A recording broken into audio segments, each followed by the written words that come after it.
I'd like to call the meeting to order if we all could be seated.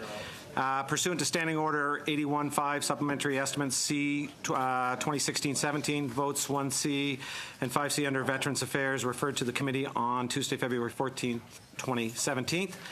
Today, under our first panel of witnesses, we have appearing the Honourable Ken Hare, MP, Minister of Veterans Affairs and Associate Minister of National Defence. And we also have joining him Department of Veterans Affairs, Waldron Antinchuk, Deputy Minister. We'll start with 10 minutes and then we'll go into questioning. Welcome today, gentlemen. The floor is yours. Thank you very much. Good afternoon, Chair Ellis, members of the Standing Committee on Veterans Affairs. I am pleased to present the 2016-17 Supplementary Estimate C and the 2017-18 Main Estimates to Parliament on behalf of Veterans Affairs Canada. I'd like to thank the members of the committee for your dedication to veterans issues, particularly for your recent focus on mental health and your study of service delivery. Our government is committed to ensuring that eligible veterans, retired Royal Canadian Mounted Police members, their families have access to the mental health support they need when and where they need it. No doubt, the work of this committee will add to our knowledge and understanding of how we can do better in this regard. Our government continues to focus on increasing access to mental health care and expanding outreach to ensure improved supports and services for veterans at risk of suicide. That is why I am working closely with my colleague, the Minister of National Defence, to close the seam between our two departments and ensure a smoother, easier transition for releasing military members.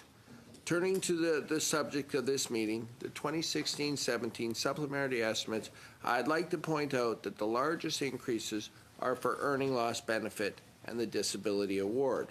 Furthermore, the number of disability claims submitted to Veterans Affairs has increased by 19% in fiscal 2015-16. This is a good thing. It means more people are coming forward to get the help that they need. If I may now turn to main estimates for the 2017-2018 fiscal year. The Prime Minister charged me with ensuring that we honor the service of our veterans, reduce complexity, and do more to ensure the financial security of Canada's veterans. I can say with pride we have made lots of progress. The main estimates before you today reflect many of our accomplishments to date, and in fact, they reflect a net increase of $1.06 billion over 2016-17. This is a nearly 30% more than the previous fiscal year. This demonstrates that we have dramatically increased financial security and access to services for veterans and their families. And we are not done yet. As of April 1, the Disability Award will be increased from $310,000 to a maximum of $360,000 and will be indexed to inflation. We will issue a top-up payment to anyone who has already received a disability award, meaning more money in the pockets of ill and injured veterans. Furthermore, this change will be retroactive back to 2006 when the Disability Award was first introduced. This demonstrates our commitment to one veteran, one standard. Also beginning this April, changes to the permanent impairment allowance will ensure that veterans are more appropriately compensated for the impact of service-related impairments on their career. The benefit will be renamed the Career Impact Allowance to better reflect its intent of assigning different gradients to adequately reflect how an individual may have moved through their career had they not become ill or injured. Increasing the maximum of the disability award and expanding access to the permanent impairment allowance were recommendations made by the Veterans Ombudsman, Mr. Guy Perron. I always value the Ombudsman's feedback, and I am proud to be implementing substantive changes that were recommended to us by the Ombudsman. Our Ombudsman has indicated that this move has moved the marker forward in regards to access to fair compensation, and we will continue to work towards building a veteran-centric model that supports a seamless transition from military to civilian life. One increase in the operating expenses you will note is for the reopening of Veterans Affairs offices. I am very proud to say that our government has already opened 7 of the 9 offices closed by the previous government. This May will reopen the remaining 2, plus an additional office in Surrey, British Columbia. We also expanded outreach to veterans in the North. Back staff will visit northern communities every month to meet with veterans and their families and connect them with services and benefits. Commemorating all the brave men and women who serve is a core responsibility of Veterans Affairs Canada. Honoring the service of our brave soldiers, sailors, and aviators is essential to ensure we as a nation never forget their dedication and sacrifice. The Canada Remembers program keeps alive and promotes an understanding of achievement and the sacrifices made by those who served in times of war, military conflict, peacekeeping, and beyond. Our government is investing approximately $11 million to commemorate the 100th anniversary of the Battle of Vimy Ridge, the Battle of Passchendaele, as well as the 75th anniversary of the Dieppe Raid. We will continue to pay tribute and acknowledge those who have made Canada the country it is today.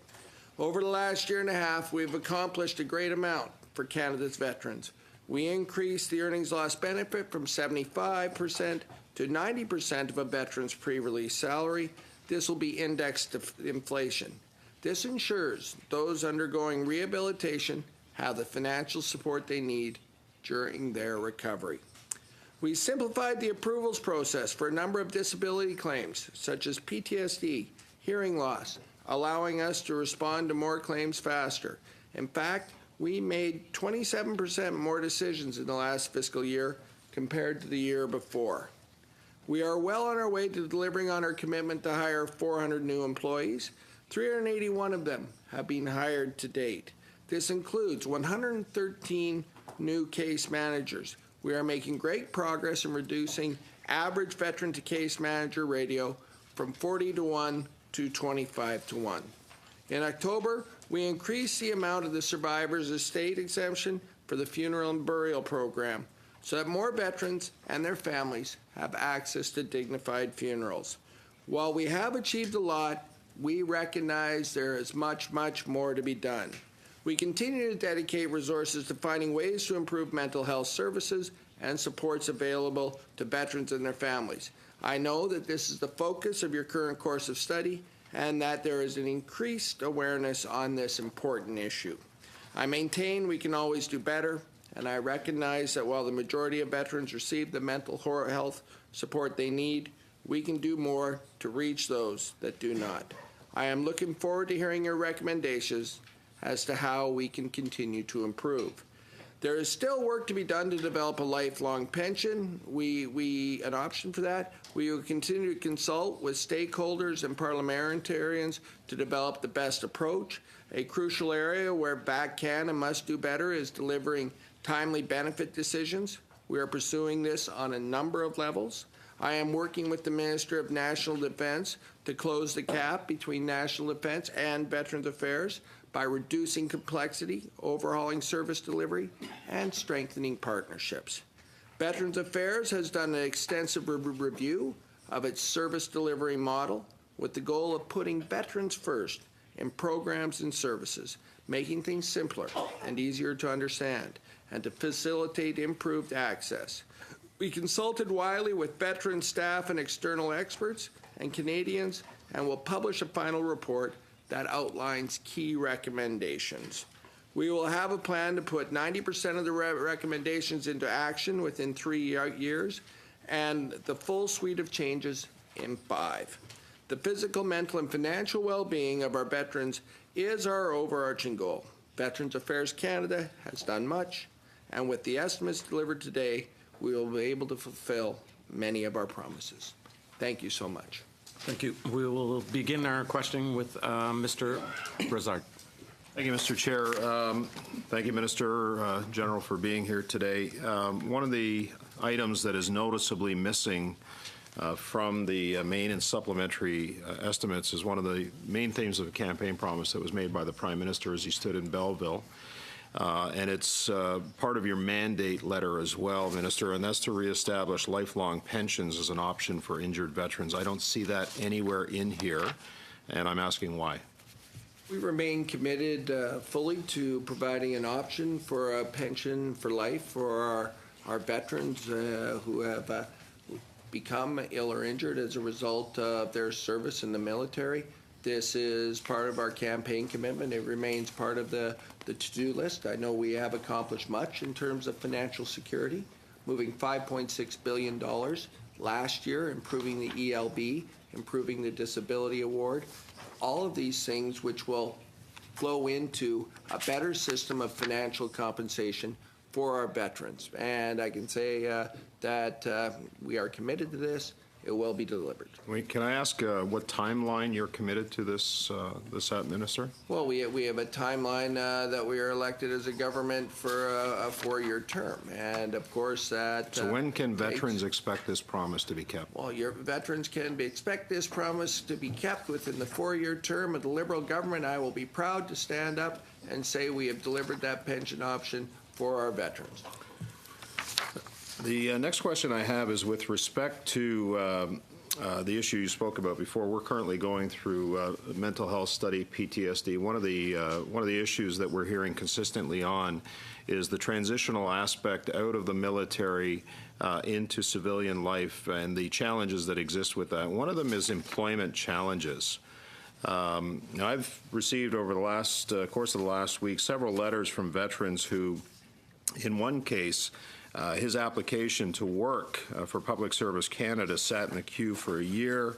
There was another case where a 26-year veteran was actually willing to move to work, but there seemingly is a vacuum right now that exists with respect to hiring veterans. And so I'm asking, where is VAC today with respect to hiring veterans in the public service? And I'll remind you, Minister, in December, you told the committee that VAC was focusing on hiring opportunities for veterans, not only in VAC, but other departments in the public system. And right now, we see the current levels of veterans being hired at 2.2% in the public service. So what has VAC done with other departments, including Veterans Affairs, to promote veterans priority hiring? Now, I would really like to thank the member for his question, because this is an area that I have flagged in my department as one we would like to see better results in, both in hiring people within the public service as well as seeing more success of our veterans once they transition out of military life. I know some of that work is done with closing the seam with Minister Sajan. Some of it is work within my department, and I know we're putting an increased focus on it. But for more details on that, I think, General, if you could enlighten. Mr. Chair, ladies and gentlemen, we are certainly focused on engaging veterans and getting them into the government, and indeed finding them their new purpose. And we know that as you mentioned, as part of mental well-being, veterans need to have a purpose, they need to have a focus and move on. And many of them get out of the Canadian Armed Forces, average age of 37. So they have many, many years to serve. So based on the minister's direction, I've reached out to all of the deputy ministers, myself and Deputy Minister Forster from National Defence. We've actually gave a presentation to all of the deputy ministers across government. The minister has also authorized the creation of a veterans hiring unit inside Veterans Affairs that will work with the human resources departments of all of the departments and match those veterans seeking employment into those departments. We've also sent letters to agencies such as Parks Canada because they have special hiring rules to ensure that veterans have access to those roles, ensuring that it's not only Ottawa-centric, but it's coast to coast. And keeping in mind we have parks across the country, Correctional Services have offices across the country, Revenue Canada has offices across the country. It's got to be more than just Ottawa. So we're working with the rest of the government to enable all of that. But also we're working with companies such as we're going through Canada Company, the military employment transitions, so that veterans have the skill sets that are appropriate and the right resumes to get into commercial companies. I may come back to that if I have time. Within the supplementary estimates, there's a line item of $2.5 million for advertising. Advertising what? As you're aware, we had a very robust year in our first year of government. Obviously, opening offices, information about changes to benefits that were coming down. Obviously, even moving forward on giving veterans a better burial. There was much information that needed to be shared with our veterans and the people who are out there. But to get more specifics on that, I'll turn it over to General Natinchuk. Can you break down what the advertising is for, General? Mr. Chair, ladies and gentlemen, the advertising we get from a central pot for Canada Remembers. So this is something that is organized out of Privy Council office. We make a bid so that for Remembrance Day and so on, we make a bid so that people, or we can get the access for that. And I would just ask that when my Chief Financial Officer is up here, that she can probably expand on that answer. Mr. Yeltsin. Yeah, thank you, Chair. Thank you, Minister and General, for coming. Now, you were talking about the reopening of the Veterans Affairs offices. I had the honor of taking your place to open one of them in Brandon, Manitoba. It was quite an honor to be able to do that. Now, obviously, this had happened before your mandate started. Was it ever made clear to you why these were closed in the first place? My understanding with this was part of the deficit reduction under the former government's direction, and of course, when you cut taxes, you obviously many times have to cut services. And in my view, Veterans Affairs was the department that got hit in many instances in terms of actually a reduction of frontline staff. At one point, there was close to a third reduction in frontline staff in my department as a result of the directives of that initiative, as well as the closing of the offices and some things we found that didn't get moved on that, in our view, should have got moved on. So that was where that happened. But then, nevertheless, we've now recommitted to veterans, and we found that it was important to have these service locations for veterans and their families to have points of contact, to come in with their concerns, to share their stories, to find information to be able to better their lives.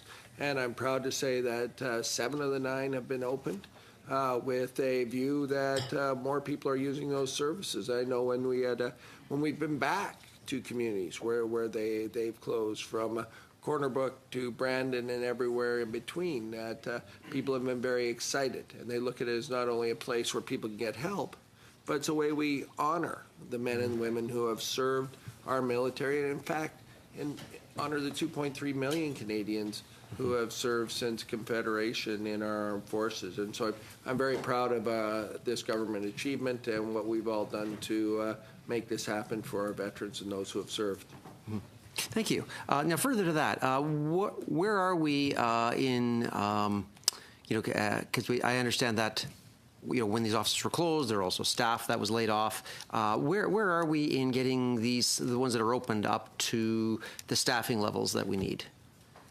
Well, for the exact details of this, I'll kick it over to General Natinchuk.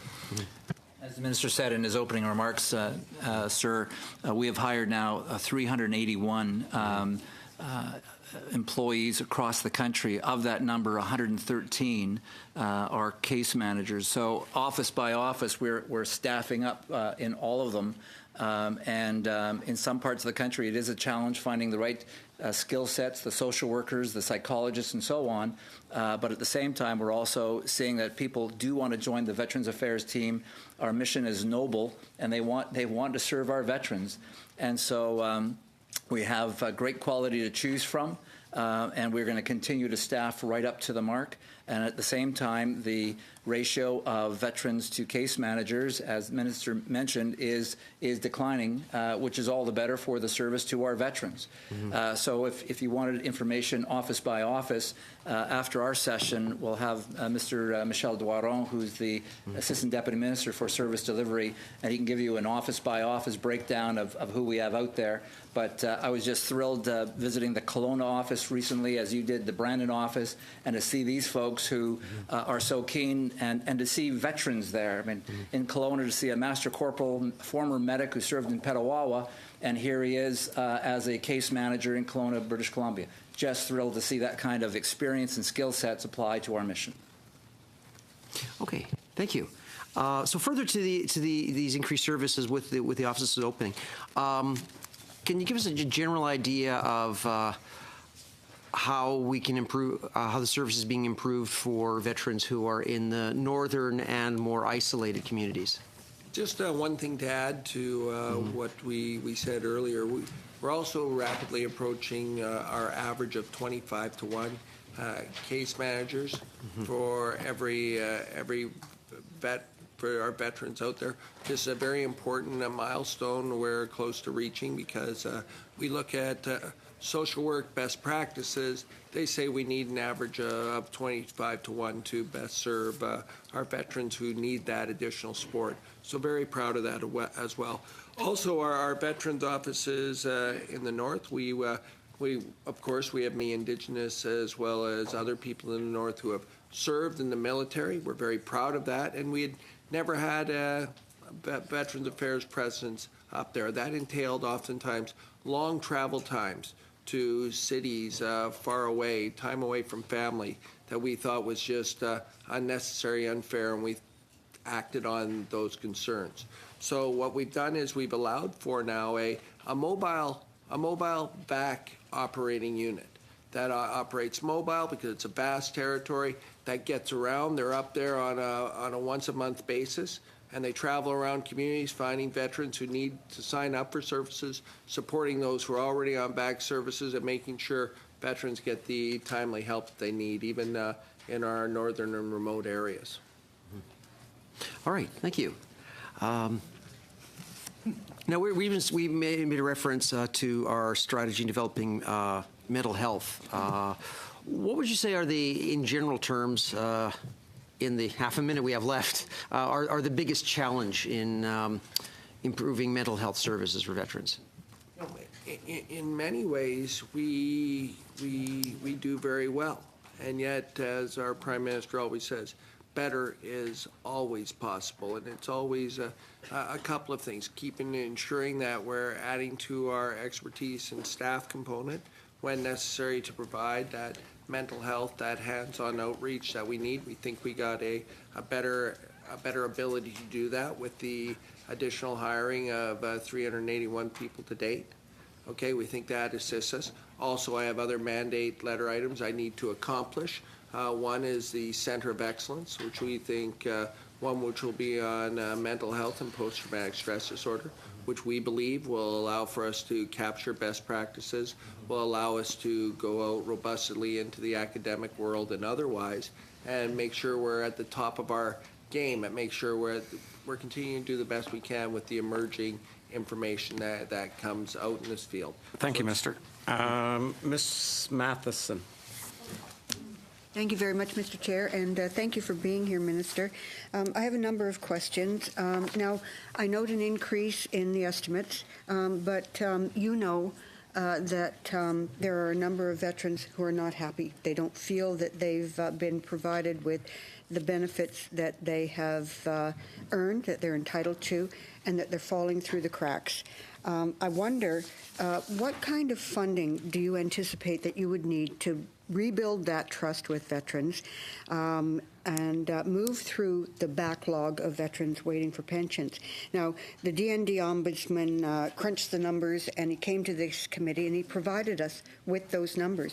How prepared are you to allocate that sum of money outlined by the Ombudsman to Veterans Affairs? We ran on a commitment of doing things better for veterans and their families, full stop. And I have a mandate letter from our Prime Minister that encompassed what our commitments to veterans were. We accomplished 6 of those 15 things, and 2 of them in terms of financial security have really moved the meter a long way, and that's according to our veterans ombudsmans, where we committed in the last budget to $5.6 billion to veterans and their families. That is now rolling out. We've moved the disability award from $310,000 to a maximum of $360,000.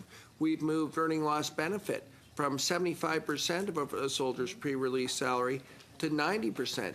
These are tangible results that are adding in more money in veterans' pockets. So we are answering the bell on financial security. We and on more financial security, remain committed to providing an option for a pension for life. That is still in our mandate letter. We're still committed to it, and of course we will be delivering on that process, on that promise. So we see we've moved a great deal forward in terms of financial security, and we'll continue to look at ways we can do that to have our veterans live be firmly in the middle class. Okay, so you've moved the disability award up, but it's not realized yet. That's still on the to-do list. It's just technically on paper. It hasn't actually happened yet. At least that was my sense from what you said. Check will be in the mail. I believe that's April 1. If General, unless you want to correct me on that. Okay. Now, you said that you're going to deliver on those lifelong pensions within the term of this government. How will you make sure that veterans who received lump sums under the new Veterans Charter and want to transition to a lifelong pension are dealt with? How will you make sure that they receive what they should have been entitled to under the lifelong pension? And as an act of good faith, would you be prepared to drop the case that you're fighting with Equitas? Well, yes, two separate questions here, and I'll try to separate them. You'll note that on our disability award, we did make it retroactive. We went back to 2006, where people who had received a disability award of only up to $310,000 if they were fully 100% disabled will now get $360,000. We thought that was the right thing to do. We brought that forward because we were committed to showing a one veteran, one standard approach, and that's what we try to do in each and every aspect of what we bring. And yet we are dealing with a system right now that has been made up of patchwork of programs that has been slapped together from our government to other governments to that actually makes it awfully difficult. And you know, I have injured soldiers who are 20 years old in my department, injured soldiers who are 100, and it makes it very complex. That being said, we are committed to bringing a pension option that works for veterans and families. In terms of the court case, you know, I'll bring up the fact that you know, we are governing in terms of bringing in good public policy for veterans and their families. That's what I can do that's in my control. Many of the things in our mandate letter are issues that have brought up by the Equitas lawsuit. And in fact, many of the people who are on the Equitas lawsuit are part of my advisory team on both financial security, mental health, and others, that I'm very proud that they're working with us on solutions to the problems facing the veterans community that were ignored for an awfully long time. And they're actually very happy with many of the solutions we brought to bear. That being said, they also, like you, want us to get it done as well. I recognize that. Yes, I met with some of those folks, and some of them aren't happy. I wonder, you talk about the maximum disability award, and it's a lot of money, but how many veterans actually receive that? You want a breakdown of the ranges of who receives what ranges in the Veterans Affairs from 5% disability to 100% disability? Is that what you'd like? Well, yes, I actually, if you could send that later, but it's just that 360 sounds like a lot of money, and there's this sense that, a lot of people are getting it, and I wondered exactly how many are getting I think that. it would help you if I framed, I will get you the information, but if I framed veterans compensation into a little more clarity for you.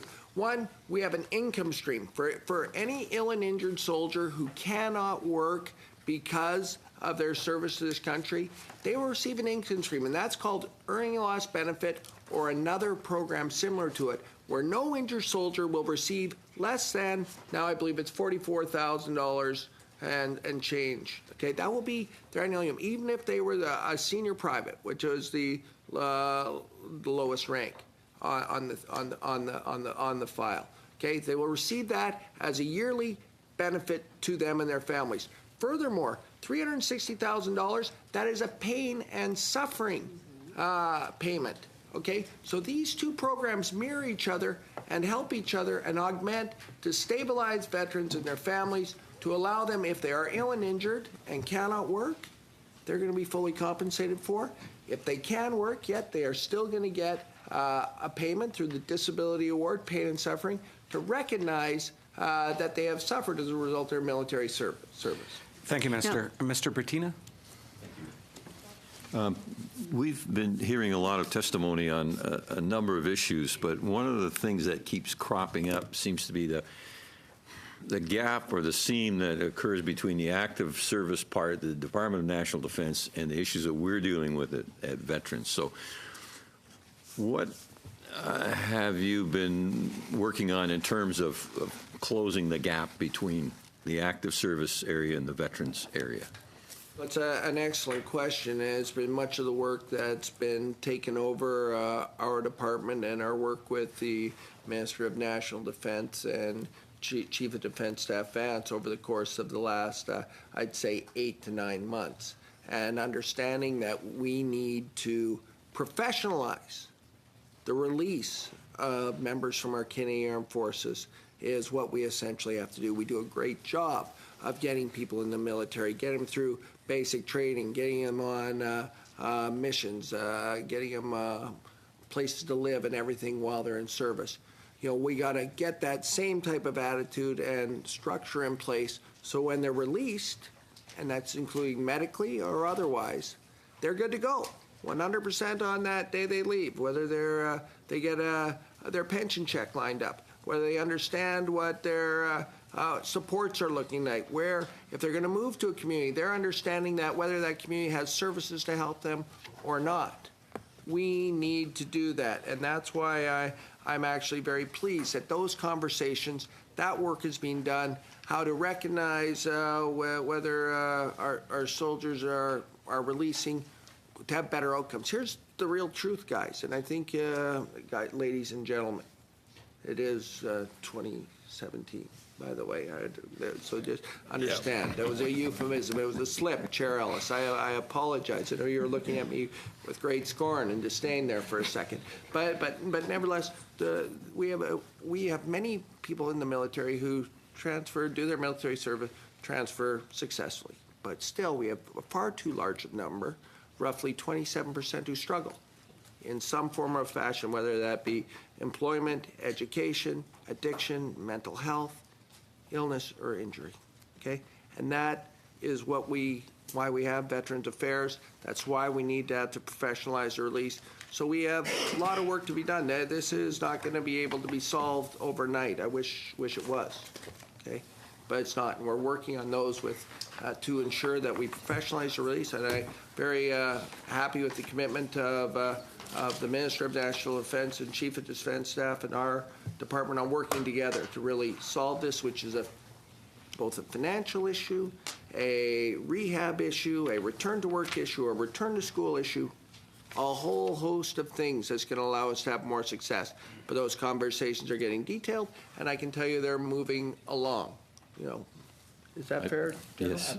I've had the honor of presenting young veterans with civic pins and commemorative materials over the past few years.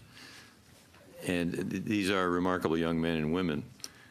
I'm shocked when I see the number. The number I just looked up is there's 75,000 Second World War veterans, one of whom in my city is a 96-year-old Dieppe veteran who's hale and hearty and looking forward actually to the 75th anniversary commemoration this year. But I just wonder if you could comment on these individuals have been under the care and compassion of veterans for 70 years. Do you hear much about the cohort of the oldest veterans? The Korean War I would put in there too, though I believe those men and women are in their 80s now. So what about them? Well, we're proud to commemorate the service and sacrifice of the men and women who have served in our military. I often say from the start of this great country to Vimy Ridge to Juno Beach, from Korea to our peacekeeping missions to the Gulf War, Afghanistan, and all the peacekeeping missions in between our current efforts. It really is a glorious thing. Veterans and Canadian Armed Force members continue to keep this country safe, proud, and free. And yet we also know that our actually services towards World War II and other veterans we've been at it a long time now. So we have pretty good expertise at that and into how we're providing that at various locations across this country. I know we have we have 6,400 people around there who get long-term care paid for in some ways and fashions by Veterans Affairs. We have worked with over 1,500 locations across this country to get them in, to get them the help they need to better live their lives. And this is essentially through augmentation of national health care. We've gone to community case care, and in fact, despite sometimes you'll hear something to the contrary, the vast majority of veterans want to live in the community where they're from, wherever it is across this nation. And that allows us to run a reasonable, pragmatic system based on with an eye to fiscal responsibility that allows us to deliver services in an efficient way. You know, one of the sad things is that many of these veterans will be moving on. And that's the sad thing. But nevertheless, our government is committing to commemorating what they've done and continue to keep that imagination that their service and sacrifice is alive. And that's often why we do these various things, but I think it's more also why we always have to look at November 11th, our Remembrance Day ceremony in Ottawa, and in fact this country. And I know I was very happy with MP Fraser's private members bill that now recognizes that we will be moving towards us as having a national holiday, at least federally. And I think that sets the tone and sets the direction towards where we're going as a nation and how it is. We'll sort of see how, but I saw with great interest that. Okay, thank you, Mr. Minister. Mr. Fraser. I believe it's Ms. Lockhart, actually. Sorry. Okay. All right. I was given wrong information, but in any event, thank you very much, Minister, for being here today. And General, nice to see you again. Thank you so much. I'd like to ask a question regarding long-term care. And Minister, I appreciate the work you've been doing, and a lot has been accomplished in the first year. With regard to long-term care issues, though, there's a recurring issue within my province of Nova Scotia, and I know in many care facilities across the country regarding this issue regarding long-term care and how VAC is adapting to this and how we are serving non-traditional veterans within these care facilities moving forward. Wondering if you could comment on that and give us some light about how your department is thinking on this moving forward and what we can expect. And that's a good question. Like I said in the previous answer, we're committed to providing veterans, veterans who have taken part in various endeavors through service to this country, long-term care in appropriate places. We also must remember that we work very closely with provincial governments, who are primarily responsible for now much of the long-term care apparatus in this country, and Veterans Affairs partners with them on an ongoing basis to continue the work of having a pragmatic government that recognizes different levels of government's responsibilities and ensures that still that veterans get the help they need where and when they need it. And I know we have over the course of the last 3 months tried to get some flexibility more into our arrangements, and particularly in your province, and had some success on that in working with your Premier and your Health Minister on trying to make some more flexible, reasonable arrangements that sometimes the line items that are in government documents don't allow for, that ties the Minister hands authorities. So we're proud of the work that we did in that regard. We've now got more agreements out there with various places, and maybe, General, you could highlight some of the work we've done to add some of that flexibility into what we're doing on getting more veterans into the help they need in their older years. Mr. Chair, ladies and gentlemen, again, as the minister indicated, the federal government doesn't run hospitals. With the handover transition of St. Anne's Hospital last year, they're all in the possession of the provinces. And yet, as the minister mentioned in an earlier question, we support veterans in approximately 1,500 long-term care facilities coast to coast because the research shows, and our veterans are saying, they want to be close to family. But some of them want to be in one of those traditional 18 hospitals. So province by province, we are working, as we did in Nova Scotia, as we are in Ontario with Parkwood in London, Ontario, and Sunnybrook, and others, to ensure that for that generation post-World War II, post-Korea, can we work with the provinces to get community beds, but for veterans in each of those facilities. And I'm really pleased that we got the kind of cooperation that we have from them. Those same community beds would be available to allied veterans who fought for other nations but clearly are eligible, but also for modern day veterans. For veterans who, through the peacekeeping era, through the Afghan era, if indeed they need access to long-term care, they will have those long-term beds. We have in excess of 600 modern-day veterans in community beds coast to coast. Great, thank you. If I can turn now to something you touched on earlier, which is the improvement in the case management ratio from 40-to-1 to 25-to-1, and I know a lot of good work has been done in that regard already in 1 year. One of the things, though, we've heard, and I'm wondering if you could comment on not just the improved ratio, which is very important to ensure that the veterans are receiving adequate service and that they're being paid attention to, but also if there's been improvements in training for the case managers to ensure that they have a better understanding of the needs of the veteran and that they're more sensitive to some of the situations that we've seen in the past that we're trying to avoid going forward. Well, I've now had the honor and privilege of being in this job for I don't know, a year and 5 months, a year and 6 months almost, and I can tell you I'm very proud of the Veterans Affairs staff throughout this country, from our head office in PEI, where Veterans Affairs is located, right through this country, where people working throughout our various offices, throughout our various centers, and in our OSI clinics and the like. Highly professional, highly committed to veterans' outcomes, and really public servants who are doing the job each and every day that I'm very, very proud of it. I'll put our case managers and their effectiveness and their commitment to the job, because it's veterans against virtually anyone's out throughout government and throughout the private sector, and you name it.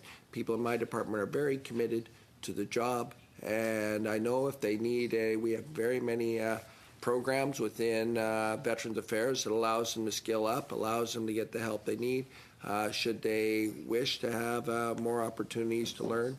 But I've been super thrilled with the commitment of our public servants. Like as politicians, we get to do some neat things. We get to set the direction, of course, do some public policy, but it's really the people on the front lines, the public servants who better our veterans' lives, and you see that throughout government. You definitely see it in mine.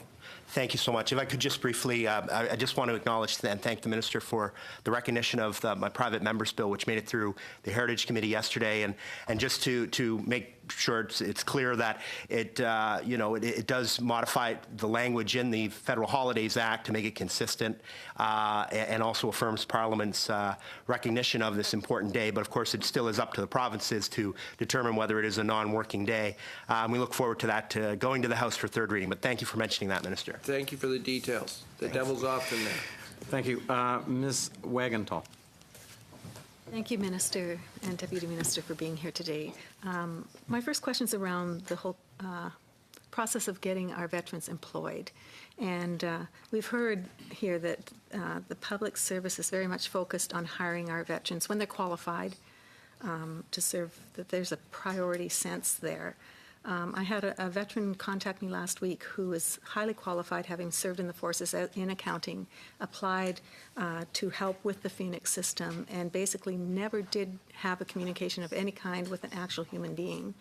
And so I'm just wondering, is there any kind of an identifier to flag veterans applying for positions? And if so, is there any kind of a tracking of applications, interviews, and actual placements of veterans? Just really quickly. Well, that's an excellent question, and one that I identified as a problem when I came in as a minister. We're not transitioning veterans to actually successful jobs in the public service as well as I would like to, nor are we having as much success at getting them private sector jobs for some veterans who struggle. So we are working on that, and the general filled in my answer on that. On your individual case, I hope you would actually bring us, if you'd allow us as a department to Sure, I'll send you over. That would be good, possibly assistance, but we have to make sure that is happening with other veterans who may be finding the same thing. Okay, General? my second, yeah, briefly. Can I just say again, we are very much focused on hiring those priority veterans, especially those who've left the Canadian Armed Forces with an injury, but all those others with the right skills. Again, engaging all of the departments, and the minister sent a letter to all of his colleagues across government, all the cabinet ministers, to engage ministers. Later at this table will be Rear Admiral Elizabeth Stewart, our Chief Financial Officer in Corporate Services, our ADM, Assistant Deputy Minister, retired, and she can probably fill in a few more details on that. Thank you. We'll look forward to getting actual numbers. That would be great. Second thing is I am from Saskatchewan. So there has been an office reopened in Saskatoon. And the announcement, when it was open, you weren't able to be there. I understand that. But It was there in the summer, just not... in the summer before it opened in November, Yeah, I hear correct. you. But it indicates that there'll be 2,900 veterans approximately served there. And if you're looking at 25 per case manager, you'd be looking at around 115 case managers max to deal with things there. Right now, there's one caseworker, and that individual commutes from Regina, and when they can't make it, there's no one else there to fill that role. So what is the timeline? What are you thinking? I mean, there are a lot of veterans in rural Saskatchewan. They have to come into Saskatoon, and timing, is an important issue. You ask an excellent question, and in many jurisdictions across this country, it is easier to hire people. It's easier to have people with the unique skill set needed to serve veterans than it is in other... And in Saskatoon, the whole city. I'm going to get to that. I'm going to get to that. And yet we know the importance of us getting to that average ratio, supporting people in their communities, and that's why we reopened that office. Okay, but for more details on the specifics of Saskatoon, I'm going to have to turn this to the General. Okay. And we'll see how quickly this cascades to the Assistant Deputy Minister of Service Delivery. While I know how many we've hired in Saskatchewan, I also know that in Regina we have an office. We have the Integrated Personnel Support Center at CFB Moose Jaw. And so where the actual individuals are on these lists and how many are parked in Saskatoon, I'm going to have to rely on Assistant Deputy Minister Michelle Duaron coming up here. But again, we are working towards finding the right folks in the area. With the right skill sets and the case management experience for these roles. And in some parts of the country, it's been tough. And it's not a shortage of resources from a funding standpoint. It's making sure we find the right folks with the experience and skill sets for those locations. So that would probably apply to I understood that, yes, when this office opened, there would also be an OSI clinic there, is what I was told. But it's on the 5th floor. I can just tell you right now, I know that we're supporting Saskatchewan still from Deer Lodge in Manitoba, which is not optimized. But I would not go into future intention like that. Okay, thanks. That's good. 1 minute, 20 seconds. 1 minute, 20 seconds. Oh, all right. Very briefly. You heard my question in the House today in regards to Mafloquin. And I would just... Ask it to the right person. Yeah, good. Yeah, glad to hear that. Australia just released information on what they are doing for all their soldiers and the impacts on them, and clearly what the effects are, and that includes attempted and committed suicide as possible outcomes. And they are providing treatment specifically and care for individuals identified as having taken mefloquine and needing this care. How do we get this on the radar here so that these individuals have the care they need, because they're not being treated for mefloquine toxicity and it's not being recognized? Well, first off, I'm very proud of the the 4,000 people we have working from coast to coast to work on coast to coast on mental health issues. But this isn't mental veteran- health. This is a brainstem injury. It's physical, and so it requires different treatment than PTSD. That's what's come through very clearly in the studies in Germany, in Australia, in the U.S., and who did I forget? Britain. Any veteran who comes forward who has an illness or injury tied to military service will be served by our department with the best available technology and expertise this country can provide. Ms. Lockhart. Thank you. Thank you, Mr. Chair, and thank you, Minister and General, for being with us today. As you know, we've been working on a mental health study and have concluded our service delivery study. And a lot of the testimony that you've given today has given us some answers to some of the things that we've been hearing through that testimony, so I thank you. One piece of this that we've heard from veterans is that their access to cannabis for medical purposes has really had a positive change in their lives. And some of them feel that the changes that VAC made is really taking away their medication. So with regards to your department's decision to reassess the acceptable amounts of marijuana for medical purposes, what evidence led you to make that decision? I think we have to start with this at a higher level, is that when I came into the department, there was no policy rationale for the provision of 10 grams a day for a veteran for cannabis for their medicinal purposes, whether that be mental health, physical ailments, or whatever. We searched and we searched and we searched. Lo and behold, none was found. Okay? So what we did, because cannabis is not a regulated drug by Health Canada, okay, there are no provisions on that there or otherwise. Well, I said we needed to get together with the medical community, with veterans, stakeholders, licensed producers, the whole lot, to try and get a policy framework, because it is not a regulated drug by Health Canada. We felt we were in a policy void, in a vacuum. So through those meetings, through our searching, both through our consultations with the medical community and otherwise, and expertise, and people are looking at this emerging field, we came across much information, okay? And studies that go both ways. In fact, some medical practitioners who believe it's harmful, some who say there's a benefit. And where government is based on trying to do things based on evidence and science and leading to good policy, okay? So given where we were, we even came across the College of Physicians and Surgeons, which stated that the vast majority of people should not be taking more than 3 grams a day. They actually looked at that as an upper limit for people to safely go about using when dealing with any medical condition, okay? So it was because of evidence like this that we were coming across, because of talking with many doctors, because of talking with veterans, okay, who we understood many of them were in their situation finding their lives improved, okay?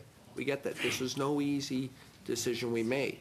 And in fact, but we felt we had to do it. We felt we have allowed for some flexibility. Of course, we have brought in we will reimburse. Remember that Veterans Affairs Canada is a reimburser of marijuana. We do not, people can get medicinal marijuana, should they choose, from various licensed producers across this country. Right now, we will only pay for 3 grams with you going to your physician, okay? But we've understood that treating everyone the same is not always going to be an effective means. So we've allowed some flexibility in the program to say, you too, if you can go to a specialist then, and then they affirm your diagnosis, they affirm that cannabis is a valid treatment for this, they've looked at your medical file and agree with your physician, that this is where you should go, then there is that ability for us to reimburse for more. We felt this was necessary. You got to remember, this is based on the health and wellness of veterans and their families is at the core of what we do, and our policy decisions are driven towards that end. In our view, this policy fits with that mandate, full stop. Thank you, Minister. And when we've been studying mental health, one of the things that we've been talking about, and this kind of ties into this as well, is research when it comes to mental health treatment, PTSD, marijuana use. Is that an area that you anticipate that? Is there some way that VAC can contribute to research in the future for all of these items? I think that's an excellent question, and one thing we're going to be moving ahead on is actually having a center of excellence for mental health and PTSD. We envision at least a large component of that being dedicated for research, for us understanding the best practices out there, for allowing us to get people help regards to mental health, because there's no doubt that is a growing issue for us at Veterans Affairs Canada. I'm also very proud of the fact that an organization called CIMVAR, and I forgot the acronym. Can you help with that? The Canadian Institute of Military and Veteran Health Research. Very, very good, General. But it's where our university systems have tied into researching this. There's a long history of funneling in information, of getting people moving the needle forward on veterans issues. And, so we have a strong partnership with them. In fact, but before I make some stuff up and get myself in trouble, General, would you fill in the details here? Sorry, Minister, thank you. We're have to move on to the next round. But it's a very good program. Mr. Kitchen, 5 minutes. Thank you, Mr. Chair, and Minister and General, thank you both for being back with us here today. I'd like to go back to the medical marijuana and just discuss that. How much are you anticipating saving on the changes that you've made? I'm frankly not sure, and I didn't factor any of that into my calculations. You'd have to look at what, I don't even know if we have any calculations on that.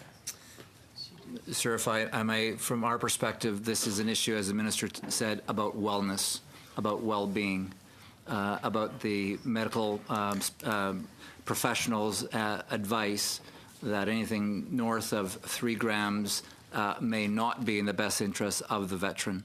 And so this was not costed in terms of what we foresaw with regard to cost savings, because this is not about the money. This is about wellness. And that's a lot of what we've heard from our witnesses in their studies. A lot of the witnesses have said to us on the lines of it's in the best interest of their families and of the veterans.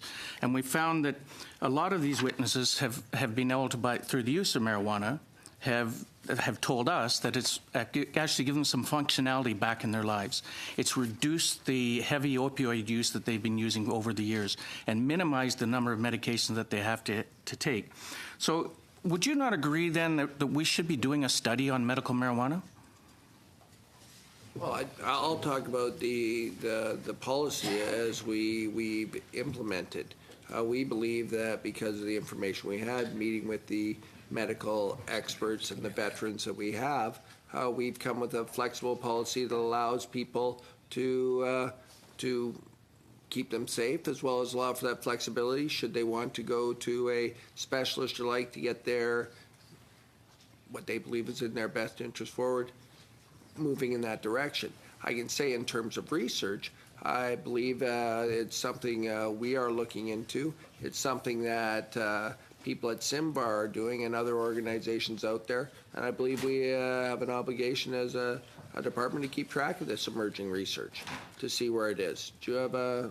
Just to add that the Minister, when he gave his speech at the conference, at the CIMVAR conference in Vancouver in November, tasked the department and then in partnership with the Canadian Armed Forces to conduct the research, again, look at best practices with regard to the merits and the detail in terms of marijuana for medical purposes. But what I'm talking about is more along the lines of actually doing an efficacy study. I'm not talking about talking to people. I'm talking about doing an actual study, a good research study. Would you not agree that that should be done? I think this is an emerging field where we need much more information. So we need more on this. information on that. And do you not agree that we as a committee here should be accessing that information so that we can provide a better outcome and service to our veterans? It's probably something to take under advisement. Mr. Chair, I'd like to move a motion, if I can. And we have before us a notice of motion that the committee undertake a study of no more than 6 meetings on the implications to Canadian veterans' mental health following the reduction of the daily limit of medical marijuana through the medical marijuana program administered by Veteran Affairs Canada. It's on the floor. Mr. Chair, I move that we now adjourn debate on that. We have the minister before us to answer our questions, and before debating this motion and taking it into consideration, I believe it'd be better to adjourn debate on that and finish up with the minister. So I'll vote on adjourning the debate. Mr. Chair, I would ask that we have a recorded vote. Okay.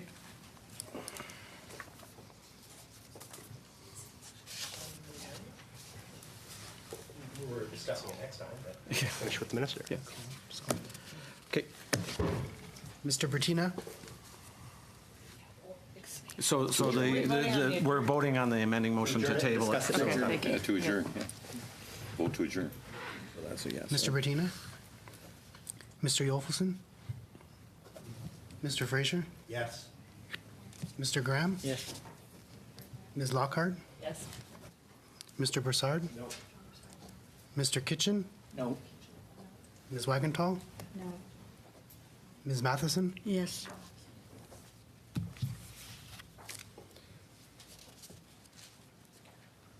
Motion carried. Okay, so we didn't stop the clock. You have about a minute and a half left. Okay, thank you. Minister, I have a question for you along the lines of when we're talking about an increase of $1 billion in the report, basically in front of us. Can you tell us how many veterans have come forward this year and increase the number of veterans that we have coming forward to access the services? If you look at our numbers, primarily our $1 billion is we saw a 19% increase in the number of disability benefit claims that came into our office. And it means this is a good thing. It means more people are coming in to get the help they need where and when they need it. We've also had an increase in the number of claims that have been rolled through our department. So people have actually got the services they applied for, and we're actually very happy in the direction that we're moving on that. Are you privy to tell us the year before in comparison of the year before and this one? Well, 19%, but I'll get that to the general. I don't have, Chair, sir, I don't have that particular detail. I've got year by year in terms of releases from the Canadian Armed Forces, but when I put it through folks who've come in after they've released, I don't have that data point, so we'll have to come back to you. Okay, can you get that back? Ms. Matheson, 3 minutes. Okay, thank you very much, Mr. Chair. I want to get back to the issue of veterans and jobs. When a veteran remains in the reserves, but they're not on government payroll, the Canadian government claims their intellectual property rights. Now, that makes it very difficult for them to find work in their field because their particular expertise is being taken by the government. I wonder if you've looked into this policy, and are you willing to address this problem?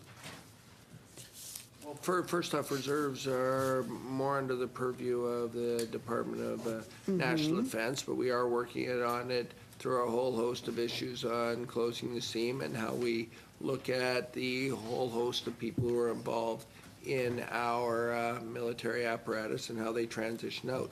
To your exact question, I've heard this from time to time, and I'm certain it's been brought up by reserves, and it's something to consider in the mix when we continue to go forward and close the seam with General Vance to make sure we professionalize the release service to make sure people are getting the supports they need.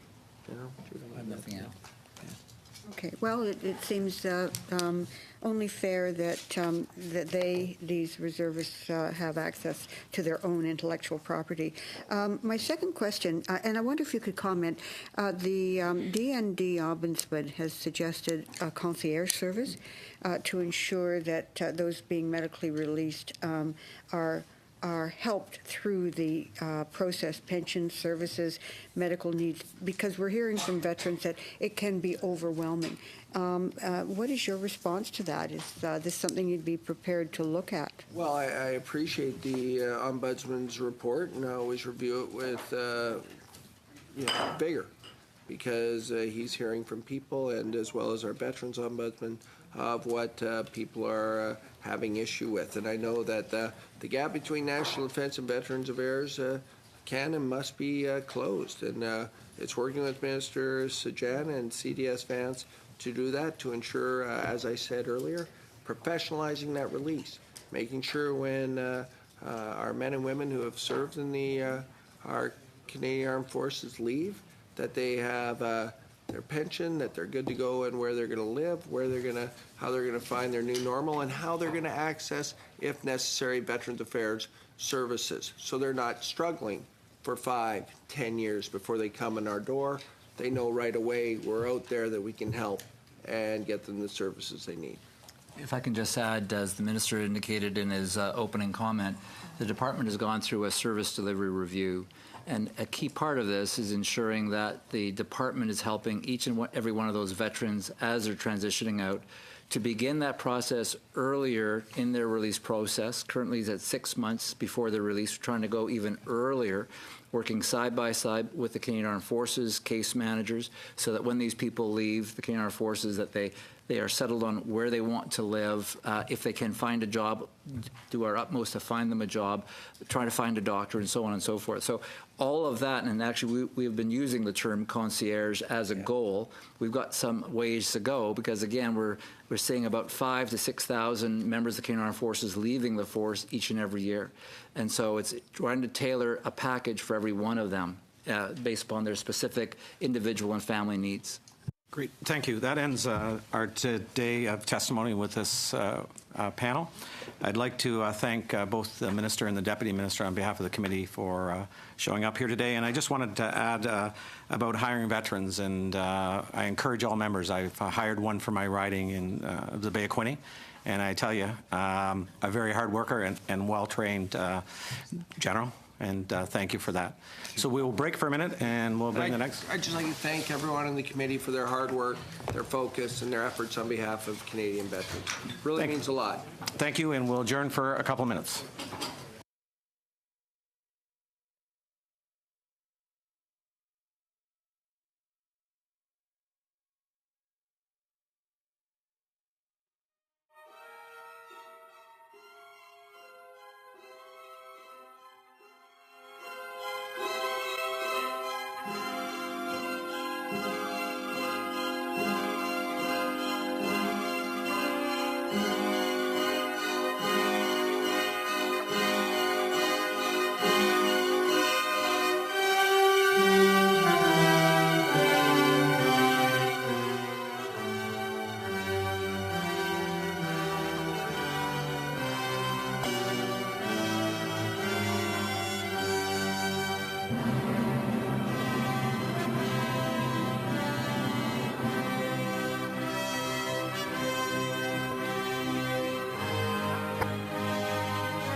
have votes at 5:30, and we have to have a couple votes here at the end of the meeting for the mains and sups. So we're going to have to go probably just with one round of questioning. The witnesses are here. So from the Department of Veterans Affairs, we have our Elizabeth Stewart, Assistant Deputy Minister, Chief Financial Officer in Corporate Services, Michael Diorn, Assistant Deputy Minister, Service Delivery, and Bernard Butler, Assistant Deputy Minister, Strategic Policy and Commemoration. I guess as formally you guys aren't here to present, so we can start with our first round, and we have Mr. Brizard. Thank you, Mr. Chair. Well, I got a real treat for you, Mr. Dorian. Thanks for coming back, Ms. Stewart and Ms. Butler. I've got some questions from some veterans. There's 4 of them here in specifically, but I don't necessarily think that I might, Mr. Chair, share a bit of time with Ms. Wagenthal, if that's, how much time have I got? 6 minutes. Okay, can you give me the 4-minute notice, Mark? Can you do that? So one of the questions that needs to be asked is, you can open 9 offices and hire 400 staff, but what is the approval rate for the applications for benefits? We are running in the mid-80s right now in the approval rate on first applications. Mid-80s? But if you're talking about mental health or PTSD, we're actually running at about 94%. Okay. So it would depend on the exact, but the average for all is in the mid-80s. So the next question is, what is the feedback cycle from veterans regarding services and benefits? That's a loaded question, sir. It's from a veteran, Mr. Dorian. Okay, so you well, can expect it to be loaded. Okay. Yes, sir. It would all depend on which services we're talking about. If you're talking about our adjudicative services, the comments we get back, it's too long and we need too much information. And as part of the service delivery review and some other things we're doing, we're trying to facilitate that, demedicalize the process and make it a bit easier. Notwithstanding the fact that we're doing it at approval rate in the mid-80s, we still the forms are too complicated and the process is too complicated. If you're talking about case management, we get very positive comments back. But those are most ill and injured, and it's more of a hand-holding, more of a partnership with the veteran. So it would depend what services we're talking about. But all that said, though, we don't hear a lot from the silent majority. So we are in the process of doing a survey with veterans to actually go get and solicit their views on Veterans Affairs, and we're hoping to have the results of that at some point in April. The next question is, case managers send the applications to Charlottetown, adding time and bureaucracy to the process. Is there any thought or intent in letting case managers approve benefit applications to save time? Not case managers themselves, but we are looking at, can we move some of that decision-making closer to the veteran with at a different level, not with the case managers themselves, but with some of our veteran service agents, or with having some disability benefit agents in the offices across the country that can actually do that on site much faster. Okay. Last question. How much time have I got, Mr. Chair? You got about 3.5 minutes. Okay. The appeals board, why aren't the appeals board's decisions communicated to VAC so that those decisions are followed at VAC?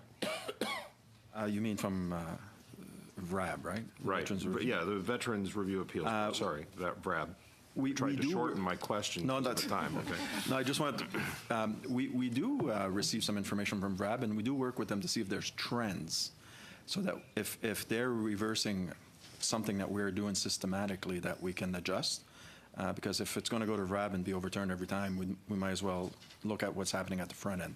That we are doing. On the individuals, we don't receive all the individuals' rulings. It's sent to the veteran. It's personal information. So to my question, when General Natinchik was here back in December, he mentioned that hiring of short-term employees, because of the increase in workload of files, we're starting to see that through these supplementary estimates. What number of short-term employees has VAC actually hired?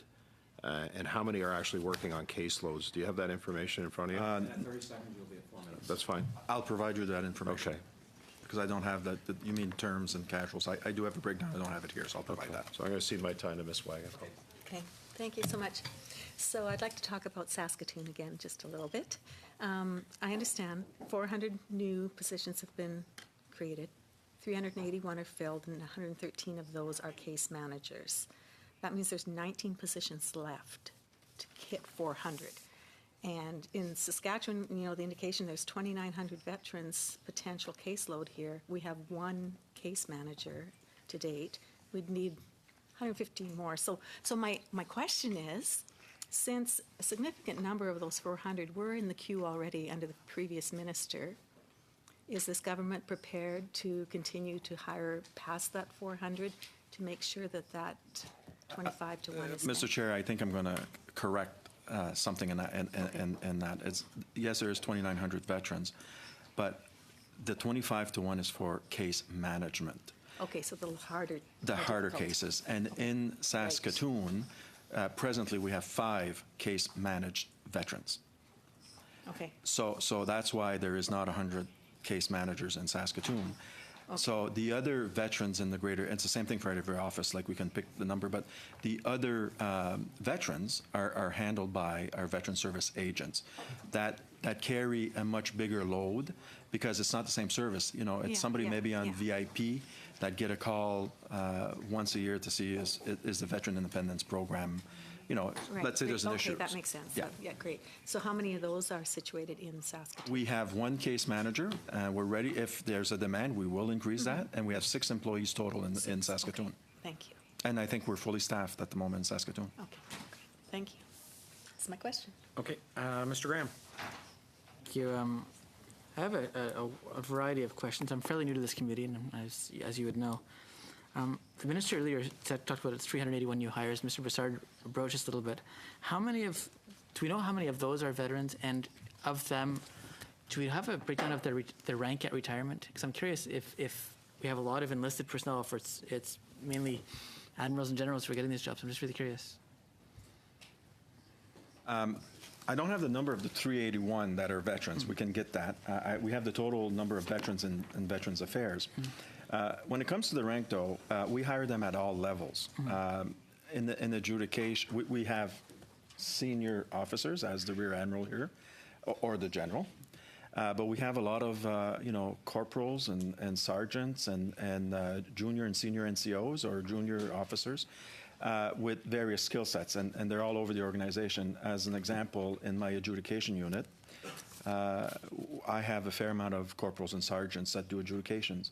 They were nurses or they were medics in the armed forces, and often there's officers, but they're not all officers. And we hire them if they have, we hire nurses, so if they have the qualification or a medic, we would hire them.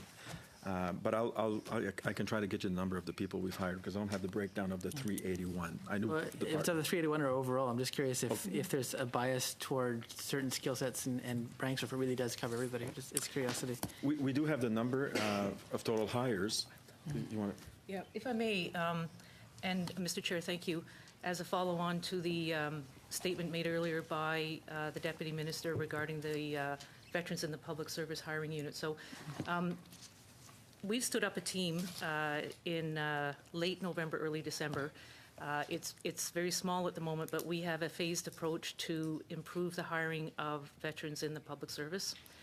The phased approach looks to Veterans Affairs Canada being a role model first and foremost. Obviously, D&D, the National Defence, is very experienced because we work in an integrated fashion, Canadian Armed Forces and National Defence. We are seeking in the next phase to have a positive effect on hiring throughout the entire public service, and then branch out into industry. And we know that there are a lot of not-for-profits and other organizations that are already assisting in this manner. Since the coming into force of Bill C-27, the Veterans Hiring Act, we have seen some take-up, and that is the priority veterans who have been medically released either for reasons attributable to service or reasons not attributable to service. The Public Service Commission has a mandate to collect data on those veterans, but to date, there is no mandatory reporting of hires in the public service of those who are veterans. So, for example, at Veterans Affairs Canada, we have sent every new employee a voluntary survey. It's still not mandatory to self-identify as a veteran, and I would imagine that some veterans may not wish to, but it has improved our reporting. So I can give you some statistics here. Priority hires from the coming into force of the Veterans Hiring Act on the 1st of July 2015. Total priority hires in the public service, 315, and within Veterans Affairs Canada, 18. And total veterans employed at VAC who have self-identified through our survey currently is 115. So we are working with the Public Service Commission to try and improve our ability to collect data on veterans. And we have sent a letter also to have a question regarding military service added to the Public Service Employee Survey. So we're working on several venues, and we haven't finished our work by any means as yet. So, okay. Thank you, Ev. Thank you. Through our study on veteran suicides, which has been how I got into this committee right in the middle of that study, and that's all we've discussed until today. So I've learned quite a lot in a very short period of time. One of the threads that I've seen is a loss of confidence in Veterans Affairs by veterans over the last decade, we'll call it that. And we've seen a lot of damage caused by huge cuts in the previous government. But what we're finding is that the veterans, they don't care about the parties. They don't have confidence in the service anymore. So how do we go more broadly? It's not just about money. How do we go more broadly and rebuild that confidence with the veterans? What steps need to be taken, and what's the path to get there? Sir, that is a different. We have a long ways to do to rebuild the trust. We're doing a lot of stuff presently, whether it is our stakeholder summits where we bring in veterans, where we're spending a lot more time. We have various advisory committees. Some of us chair some of the advisory committees to have more interaction with veterans, more communication, open communication with veterans, trying to explain the decisions behind. Sometimes the right answer is no. It's unfortunate, but it is the answer. But explaining why it's no, trying to make it understandable to the veteran. But we have a long ways to go because over the years, for all kinds of reasons, and you will excuse me if I don't get into politics, being a bureaucrat, but for all kinds of reasons, when it comes to services, that trust has eroded, and we're working very hard. There was a question about training. We give a lot of training to our new employees. We're hiring those 381s. We're spending a lot of time in training with them to bring this care, compassion, respect. You have to remember that Veterans Affairs has gone. I'm being. Thank you. He's ruthless. Ms. Matheson. I can read the chair's. Okay. Thank you very much, and welcome back. I want to begin with you, Mr. Dorian. Last time you were here, I asked you about military sexual assault, and you said, we've been working very closely with It's Just 700, and we're taking this extremely seriously, talking to our adjudicators so that they better understand sexual trauma. Doctors are very aware, and we're working with them to put something on our website. And I wonder, we've heard testimony from other organizations quite recently, actually, and they said that they haven't heard anything in months. So I'm wondering, are you going to create space on the VAC website with clear links and information for veterans with military sexual trauma? Thank you for the question, Mr. Chair. First, we have been talking to the association. So the Director General of Adjudications, I can't tell you he spoke in the last month, but in 2017 I was debriefed on a conversation he had with one of the associations. So there is some conversations ongoing. We have trained our adjudicators on sexual trauma. And you know, we don't get a diagnostic for sexual trauma. We get a diagnostic for mental health. We get a diagnostic for, sometimes it is a physical injury. Most times it's a mental health injury. So we have trained our adjudicators to recognize it and to actually escalate it when there's any doubt, to make sure that we are properly covering it. And I think in the past few months, I think it was December when I was here, but since then I know we've overturned, or we've actually looked at some pretty controversial and difficult cases, and I don't want to get into them because they're personal, but very difficult cases. As for the website, I'm not aware. I know we were working to put some stuff up, but I don't know if it's up or not, so I'll have to, that part I'm not sure. I mean, the space we're going to put is just to say it is something we are looking at, or something that you can apply, but you can't apply for sexual military sexual trauma. It's not a condition. The condition they get is a mental health condition. They get it's a physical injury. It's like there's a lot of different injuries. But working with the chair of It's Just 700, she's actually educated us quite a lot on what some of the psychologists and psychiatrists out there are actually diagnosing, which we did not know. So we're actually working closely with them to address some of this. Okay, I'd like to know exactly what is going on when you determine that, because it seems to me that a veteran knows if he or she's been sexually assaulted and understands that, yes, this is an injury, but I need to find out where I can get help. And if that website is my conduit, then I need to be able to use it in an effective way.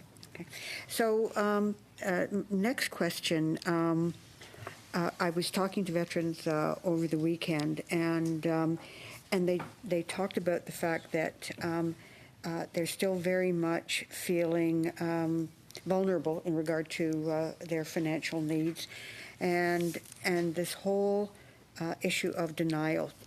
Just receiving a letter from Veterans Affairs can trigger post-traumatic stress. I wonder, in terms of repairing that broken relationship, how are you improving communications in terms of those managers? Is the message we have to do better in terms of how we deal with these individuals? Is that getting down to the rank and file and those people who are directly involved with veterans? Thank you for the question, Mr. Chair. We can always do better. I think I'll start there, because it doesn't matter that we're approving them in the mid to high 80s. We can always do better. We do call the individual before we say no in adjudications to say, is there anything else you can provide us? Because sometimes they have the documents, they didn't send it. They didn't think it was important. But the no letter, and we know about the envelope syndrome, right? Receiving an envelope from Canada, from the government of Canada, for some people is traumatic, not just from Veterans Affairs, tax, or anybody else. So we are working, and we've worked closely with the Ombudsman Office to try to simplify our letters. I have to say that although they're better, I don't think we're there, and we still have to do some work on that. And sometimes the right answer, as I said earlier, is no. Like, it's not related to service, and we do have to comply with the act that we are given to administer. And you know, there's some traumatic stories out there, and I see them. But the reality is, if it was not caused by your military service, the Veterans Affairs Act says, you know, it's supposed to. Now we give the benefit. We've changed in the last 3 years, given the benefit of the doubt to the veteran. Now we've changed that. 3 years ago, when I arrived, a little bit more than 3 years ago, it was, you had to prove it was caused by service. You had to demonstrate, give us your CF-98 that said you had been injured. We've now moved that. Do we get it always right? No, but I think we've gone a long way, where we actually now, if you're in certain trades where your knees are gone and you're an infantry person and you've served 25 years, you come to us, yeah, you may not have blown your knee in one jump, but over 25 years of humping, who knows how many miles, the joints are gone. So we're working on that, but there's still some no letters that go out, and they're traumatic for the individuals. Thank you. Ms. Lockhart.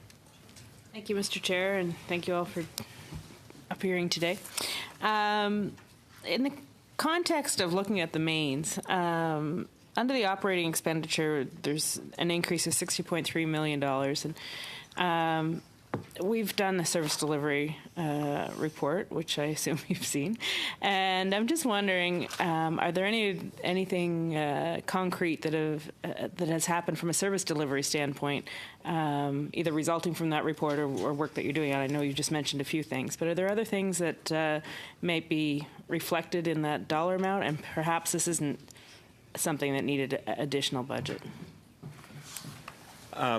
Yes, and thank you for your report. And yes, I have read your report very closely, and we're providing a government response to it. But I was quite pleased, as I said last time, of what was in the report, because ACVA has always given us some good direction over the years in their reports, and we actually use it sometimes to change the rules or the laws. We are continuously working on changing our and the deputy and the minister talked about the service delivery review, which we've sort of done at the same time you were doing your review. It just happened that way. But we are implementing the service delivery review, which is all about improving the services, improving the communication, being more veteran-centric, which are all points that you raise in your recommendations, among a lot of recommendations. So we're doing the same thing. As for the $63 million itself, maybe the admiral would like to. I'd be delighted. Thank you, Mr. Chair. Our Vote 1 operating expenditures, as they are contained in the main estimates for the next fiscal year, consist of increases as follows: $13.5 million in regular operating for the department.